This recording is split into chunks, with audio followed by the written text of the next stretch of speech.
All right, let's go. I remember the FA Cup really well growing up. Back in Trinidad and Tobago, of course, we didn't have as much access to English football as quite clearly somebody in England would do.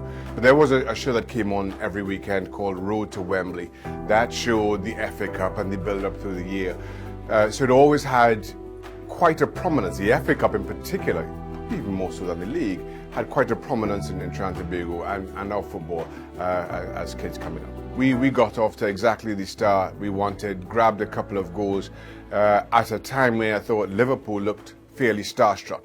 And that probably is reflective of the pressure that each team came into that game under.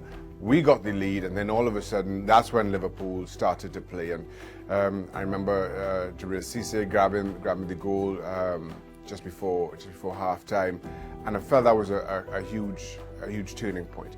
And then the second half was crazy. It really was.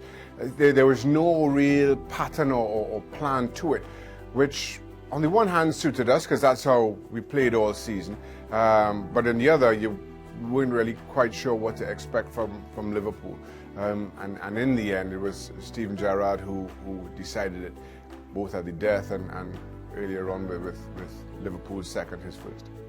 Even now, you know, it's some 12 and a half years since conceding that goal, and as much as people have spoken about it, it's still a bit hard to accept. I haven't seen many replays of it, but I felt like I had a clear sight of it all the way through. But he hit it with too much pace, a little too much bend, and I couldn't get anywhere near it.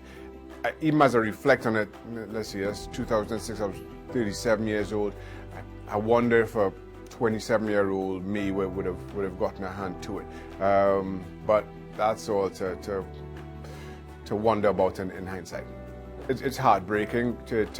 I felt it more for Anton than anything else, because I would not put myself in those shoes. I would hate to think. I shudder to think of the pressure that he's under, and I never criticize anybody for missing penalties. So my immediate thought wasn't that we just lost the FA Cup final. Listen, as I say, I was 37 years old. I had seen there, been there, and done it.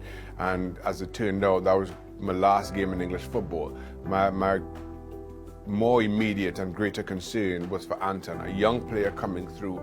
How would he handle that disappointment with everything that he had to look forward to? For more, sign up now for ESPN Plus.